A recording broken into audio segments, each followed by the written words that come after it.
지금 본문에 보면 2명 이상의 사람들이 1명을 죽이고자 하고 있습니다.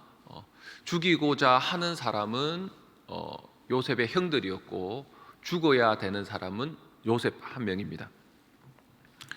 이 형제들인데요, 무슨 악한 감정이 그렇게 쌓였기에 어떤 원한 같은 마음이 있기에 형제끼리 나머지 12명의 형제가 11명이죠. 총 11명의 형제가 한 명인 동생, 이 동생을 죽이려고 이렇게 하고 있는 것일까요? 어머니는 다르지만은 야곱의 다 아들들입니다. 그리고 여러분이 알다시피 이 12명은 단순한 12명이 아니죠. 아들들이 이 12명은 이스라엘의 지파의 조상들이 됩니다. 그러니까 믿음의 조상들이죠. 그리고 하나님께서 선택해서 이 사람들을 통하여, 이 12명을 통하여 12지파, 그리고 신약에는 12제자까지 이어지는 어떤 형태를 보이면서 하나님 나라를 이루어가는 그러한 사람들로, 대표적인 사람들로 그렇게 세웠던 인물들입니다. 그런데 지금 자기 동생 한 명을 10명이 베냐민은 동생 이제 빼고 10명이 죽이려고 하고 있습니다. 죽일 정도로 그런 마음을 갖고 있다는 것이죠. 그 이유에 대해서는 이렇게 이야기를 합니다. 형들이 뭔가 잘못한 일이 있으면 이게 요셉이 쪼로록 아버지에게 달려가 가지고 형들이 이런 잘못을 지금 저지르고 있어요 라고 고자질을 한 거예요. 자녀들 키워보셨겠지만은 고자질을 하는 순간 그 형이나 동생이나 누가 이렇게 마음 안에서 막 밉죠. 동생들이 미워하는 모습이 보여요. 그래도 막 야단을 치죠. 그런 것처럼 이 동생 요셉이 얼마나 얄밉게 그렇게 형들이 잘못하는 것들을 아버지께 얼마나 그렇게 쪼르륵 달려가서 아버지에게 잘 보이고 싶은 거죠. 약간의 그 뒤쪽에 있는 막내 같은 기질이 있는 거죠.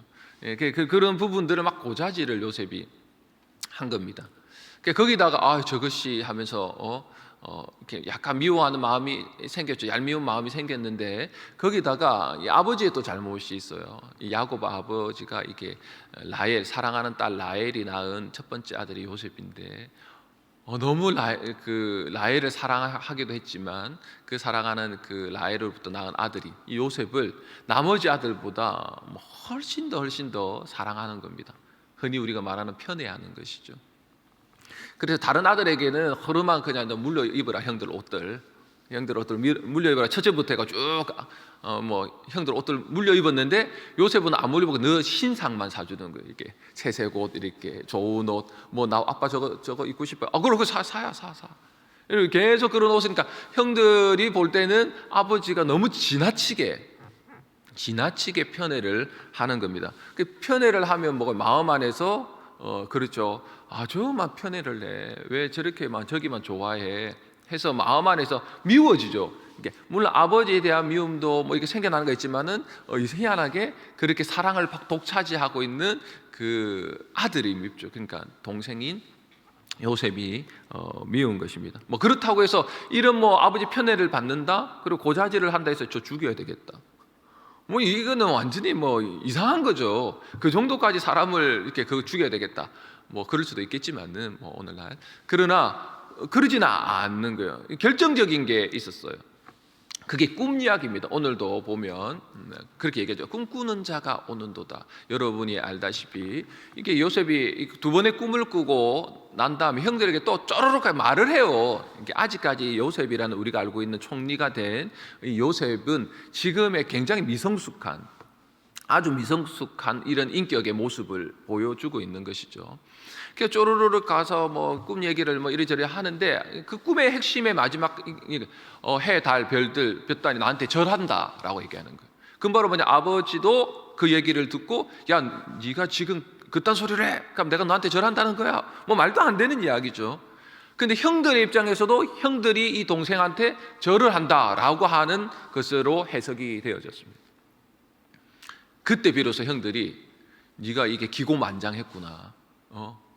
네가 아버지를 등에 업고 네가 이 모든 것들을 다 가진다면, 그러니까 이 자기에게 11개 다 한다는 말은 어쩌면 이 구약의 형들의 입장에서는 무슨 생각을 하죠? 느우벤 같은 장자 입장에서는 그럼 네가 장자란 말이냐? 이 말이죠. 네가 장자란 말이냐? 네가 우리 아버지의 재산의 모든 것들을 네가 다 가지고 우리가 너한테 엎드려서 그렇게 모든 것을 맡기는 그런 모습이냐? 영적인 위치에서도 이렇게 위를 차지하게 되는 것이죠. 그것을 듣는 순간 형들 안에서 마음이 이렇게 그 미움에 기름을 부어서 완전히 불을 붙게 만드는, 불이 활활 타도록 만드는 어떠한 마음의 그런 미움이죠. 그런데 집안의 아버지와 같이 있어서 그 야곱이라는 아버지로 인해서 미워는 했지만 건들 수가 없는 거죠. 예. 그러나 그 안에는 뭐가 있죠? 미움이라고 하는, 분노라고 하는 이러한 죄가 안에서 일어나고 있죠. 마치 가인이 죽여야 되겠다, 동생 아벨. 근데 이제 어떻게 건들 수가 없죠. 이렇게 그거와 똑같이 없는데 사람이 참 이 안에 죄가 있다라는 것이 무서운 것이, 환경과 상황과 흔히 말하는 바둑의 아다리, 이것이 아다리가 되어지면 우리 안에 꽁꽁 감춰졌던 어떠한 재성이 하라산처럼 이렇게 하라산 터지면서 그것이 범죄하게 되는 일이 나타난다라는 거예요. 그게 뭐냐면 들판이었습니다. 아버지가 요셉 보고 야곱이 너 형들이 어디 있는지 알아봐라 라고 이리저리 돌아다니면서 이제 요셉이 그럼 뭐 아무 생각 없이 이제 아버지 명령이니까 따라가서 막 했는데 아버지를 떠난 것이죠. 그리고 들판에서 있는데 형들이 들판에 양치고 있다가 저 멀리 보니까 한 사람이 와요. 그래서 딱 보니까 꿈꾸는 자 요셉인 거예요. 딱 보니까 우리 동생 요셉인데 하는 순간 아버지가 없네, 집이 아니네. 또 하나는 그들이 잊어버린 게 있지만은 그들이 모든 걸 망각했죠. 죄라는 것이 하나님도 없네, 아무도 보는 일 없고 우리끼리만 보고 있네. 그 순간 그들 안에 요셉을 향했던 미움이 살인으로 나타나게 되는 겁니다. 죽이자. 그리고 그 죽이면서도 철저하게 그 순간, 그 짧은 순간 그들은 계획합니다. 죽이자, 구덩이에 빠뜨리자, 그리고 빠뜨려 죽이고, 그리고 난 다음에 짐승의 피에 옷을 이렇게 묻혀가지고 아버지에게 가서 아버지 짐승에게 요셉이요 이렇게 해서 우리 못 만났는데 뜯겨 죽었습니다라고 옷만 들고 오자라고 하는 아주 치밀한 흔히 말하는 살인 계획을 동생에게 이렇게 가지게 됩니다. 환경과 상황 안에서 부딪히니까 그 안에 미움이라는 것이 숨겨져 있다가 아무도 보는 이가 없다라고 여겨지는 것, 하나님마저도 보지 않는다라고 하는 제2의 둔감적인 성에 빠져버리니까 그 순간 자신의 형제인 요셉, 그리고 요셉을 향한 하나님의 꿈, 계획, 그 요셉을 통해서 하나님 나라가 확장되고 이 10명과 자기의 가족들을 다 살릴 이 요셉을 도리어 뭐하죠? 죽이려고 하는 어리석고 아주 미련한, 하나님의 계획은 눈꼽만큼도 생각하지 못하는 그러한 범죄하는 일에 빠지게 되는 겁니다. 우리 안에 죄가 흐르고 있고 죄가 우리를 덮고 있고 우리 안에 미움이든 어떠한 분노든 이것을 다루어내지 못하고 그대로 숨겨둔 채 있다면 어느 한순간 흔히 말하는 아다리, 어떤 환경과 상황에 부딪히면 그것이 분출되게 되어 있다. 인간은 그렇다는 것입니다. 이 순간에는 나는 아니야, 나는 그런 짓 안 해, 나는 그렇게 안 할 거야 라고 말하지만 그건 하나님 은혜로 막아주셔서 그런 일, 그런 환경 속에, 그런 분위기 속에 들어가지 않도록 미리 막아주시니까 우리가 남들처럼 저런 짓도 하면 안 되지 하는 것을 안 하는 것이지, 하나님이 만약에 그걸 막아주지 않고 나도 그런 흡사하고 비슷한 분위기 속에 내 안에 있는 재성이 터지는 그러한 환경 속에 내가 들어가면 우리도 결국 견딜 수 없고 결국 우리도 분출하며 범죄할 수밖에 없는 그런 인간들이죠. 그런 죄인들이죠. 근데 이들이 누구라고요, 여러분? 야곱의 12 아들이 아니라 앞으로 하나님께서 하나님 나라를 이어갈 12지파의 조상들이라는 겁니다. 여러분.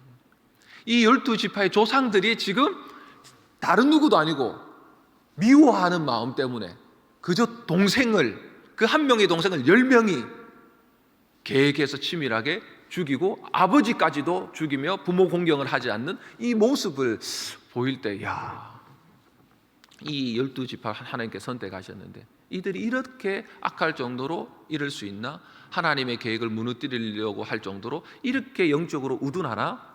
라는 것을 보게 됩니다. 그렇게 무너지게 되는 것이죠. 우리 오늘 날주의 말씀을 한 구절 더 보겠습니다. 마태복음 7장 6절입니다. 자, 마태복음 7장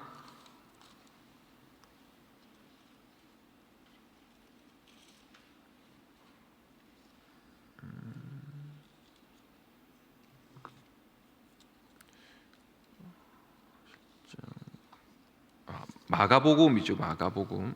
죄송합니다. 마가복음.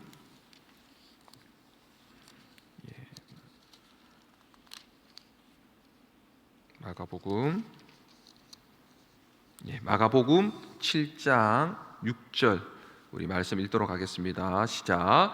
이르시되 이사야가 너희 외식하는 자에 대하여 잘 예언하였도다. 기록하였으되 이 백성이 입술로는 나를 공경하되 마음은 내게서 멀도다 라고 말합니다. 이 이야기는 예수님께서 하신 말씀인데, 너희가 입술로는 나를 공경하지만은 마음이 멀다라고 하는 이사야 선지자의 말을 하면서 누구에게 하냐면 하나님의 말씀을 잘 지킨다고 말하고 하나님의 말씀의 권위를 인정하며 그 말씀을 끊임없이 누구보다 가까이 하고 있는 바리새인과 서기관들에게 이야기를 하는 겁니다. 너희가 외식하는 자로다. 너희가 겉은 깨끗하게 보이지만은 속은 그렇게 하나님 말씀과 멀어서 겉모양만 사람들에게 존경받는 모습으로 말을 하고 속은 하나님과 아주 멀리 있는, 너희만 멀 뿐 아니라 다른 사람도 멀게 만드는 그런 외식하는 자이다라고 이야기를 합니다. 그러면서 대표적인 한 예를 들면서 그것을 우리가 알고 있는 고르반이라고 합니다. 11절에 너희는 이르되 사람이 아버지에게나 어머니에게나 말하기를 내가 드려 유익하게 할 것이 고르반 곧 하나님께 드림이 되었다고 하기만 하면 그만이다 라고 하는 건데, 하나님께 내가 헌신했습니다 라고 하면서 그것을 핑계대고 정작 지켜야 될, 정말 순종해야 될 하나님의 말씀인 내 부모를 공경하라 라는 것을 어기고 있으면서 뭐라고 얘기하냐면 내가 잘못했구나 라는 것이 아니라 괜찮아 라고 하는 거예요. 전통을 지키면서 정작 진짜 지켜야 될 하나님의 계명을 어기면서 괜찮아 라고 스스로 자기 기만적 죄에 빠져 그렇게 자기가 존경받는 위치, 역할에서 그것을 누리고 있다라고 말하고 있습니다. 사람도 속이고 그리고 하나님도 지금 속이면서 그런 위치에서 가고 있다라고 말하고 있는 거예요. 이게 죄의 무서움이죠, 여러분.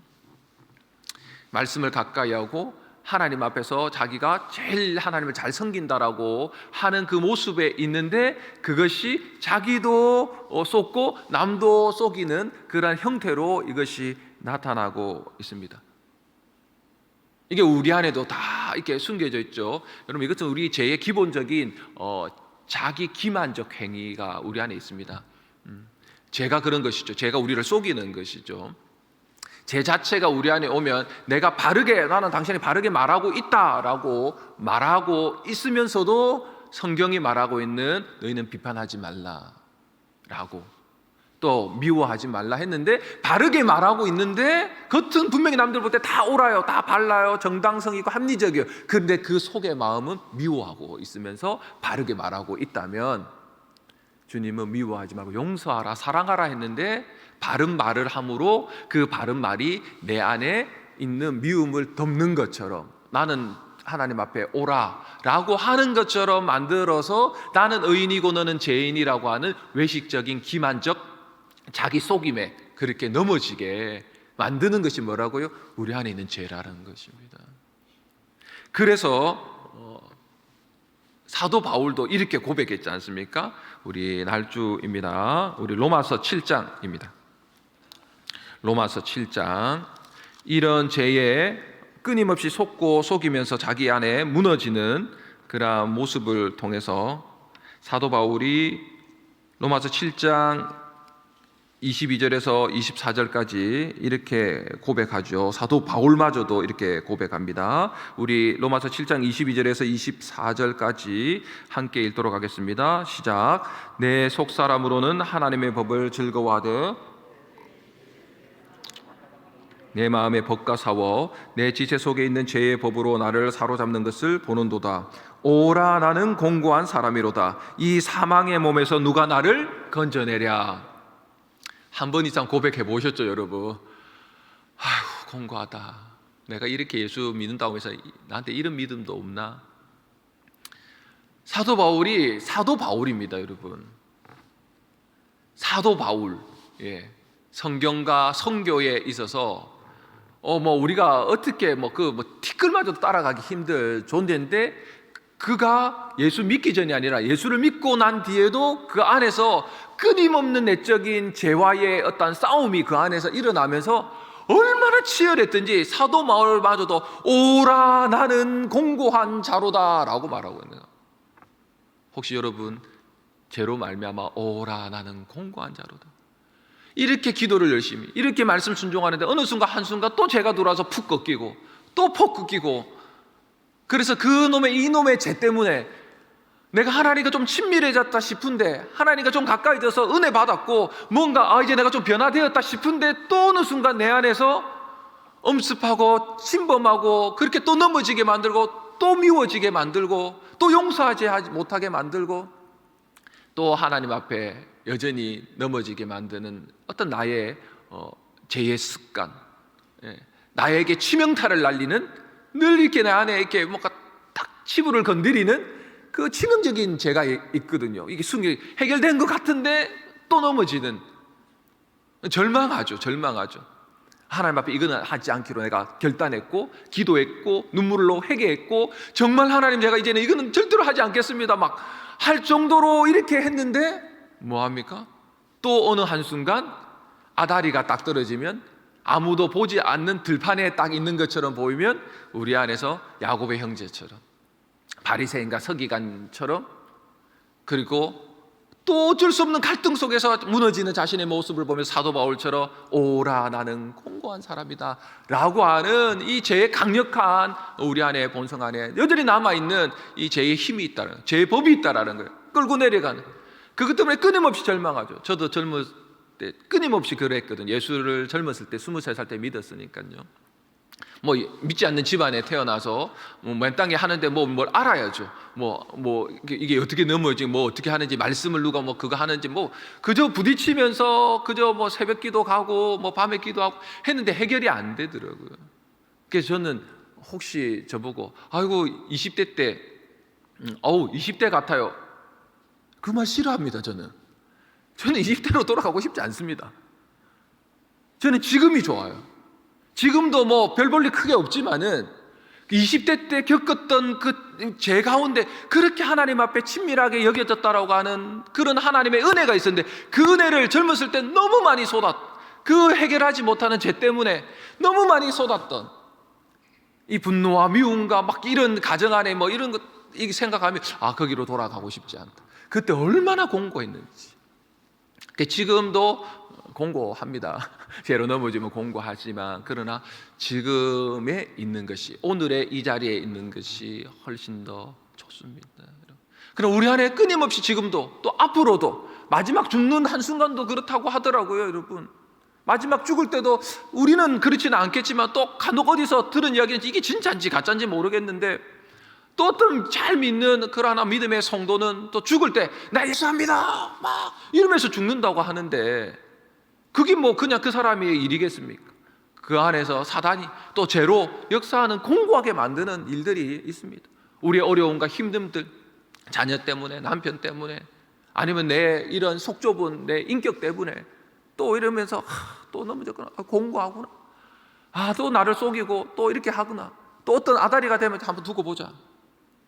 여러분 이 말 조심하셔야 됩니다. 두고 보자. 두고 보시면 안 돼요, 여러분. 두고 보면 여러분이 힘들어지고 여러분이 죽습니다. 어디 한번 두고 보자.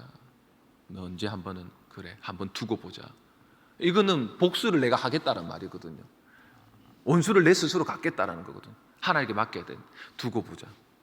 이 야곱의 형들이 두고 보자 했잖아요. 바리새인들은 속여 공고한. 결론적으로 우리 안에는 이 죄의 강력한 이거 앞에 우리는 또 죄의 끌어당김을 당해서 또 넘어지고 또 넘어지고 또 공고하다라고 말할 수 있는 그러한 우리의 죄에 이 죄된 이 물든 세상 가운데 살아가고 있다는. 그럼 어떻게 하라는 겁니까? 그럼 죄 살다가 죄 가운데서 죽는 겁니까? 그럼 어떻게 하라는 겁니까? 그 답을 사도 바울이 야곱의 10명의 아들 요셉을 죽이고자 하는 그 형들, 바리새인과 서기 같은 마음들, 이 로마서를, 이 모든 성경의 수많은 건들을 적으면서 그렇게 행하였던 기적의 이 사도 바울이 말하고 있는, 이것을 해결할 수 있는 방법은 이거밖에 없다라고 말하는 것이죠. 로마서 7장 25절 읽고 마치도록 하겠습니다. 로마서 7장 25절 읽습니다. 우리 주 예수 그리스도로 말미암아 하나님께 감사하리로다. 그런즉 내 자신이 마음으로는 하나님의 법을, 육신으로는 죄의 법을 섬기노라. 우리 주 예수 그리스도로 말미암아 하나님께 뭐하리로다? 감사하리로다. 죄 가운데서도, 그런 갈등 속에서도 하나님께 감사하면서 하나님께 나아갈 수 있는 이유는, 하나님의 은혜를 구하고자 오늘도 우리가 또 죄에 넘어질지 모르게, 또 죄와 피 흘려 싸우다가 넘어질지 모르지만은, 또 공고해질지는 모르겠지만, 또 미움이 생길지는 모르겠지만, 또 외식하여 누구를 속일지 모르지만, 하나님 앞에 나와 하나님 감사합니다, 다시 하나님의 은혜를 달라고 이렇게 기도하며 시작할 수 있는 이유는 우리 주 예수 그리스도의 십자가로 말미암아 그 일이 오늘도 이루어질 수 있다는 사실을 믿을 수 있기를 바랍니다. 결국 예수님밖에 없다라는 거, 오늘도 예수님밖에 없다라는 거. 내가 어제도 예수님 믿었지만, 오늘 아침에 눈 뜰 때도 예수님 믿었지만, 지금 기도할 때도 예수님 믿지만, 기도하고 밖으로 나가서 일상을 살아갈 때도 우리 주 예수 그리스도의 이루어 놓으신 십자가의 공로밖에 없다라는 거. 그분이 죽었다고 부활하여 나의 모든 죄를 자신의 몸에 다 짊어지고, 그 조주를 짊어지고, 그 미움을 짊어지고, 외식된 거짓됨을 짊어지고, 공고한 모든 것들을 짊어지고, 예수가 공고해지고 우리는 예수 그리스도로 말미암아 부욕해 하는 자로 주신 그 예수 그리스도를 믿는 믿음으로 오늘 하루도 우리가 승리하며 살아갈 수 있다는 사실을 다시 한 번 더 여러분 마음에 믿으시고, 그 예수 그리스도를 믿음으로 말미암아 오늘도 하나님 앞에 더욱더 담대히 나아가 은혜의 보좌 앞에 주시는 하나님의 긍휼과 자비를 가득히 채우고, 오늘도 죄 가운데서 승리하고 예수 그리스도 안에서 공고한 자가 아니라 도리어 하나님 앞에 감사함으로 만족하고 부족함이 없는 하나님의 백성들, 예수 그리스도께 제사함을 받은, 은혜를 받은 하나님의 자녀들로 살아갈 수 있기를 예수님의 이름으로 축원합니다. 아멘. 주기도문 하시고 기도하시다가 돌아가시겠습니다. 하늘에 계신 우리 아버지여, 이름이 거룩히 여김을 받으시오며 나라에 임하옵시며 뜻이 하늘에서 이루어진 것 같이 땅에서도 이루어지이다.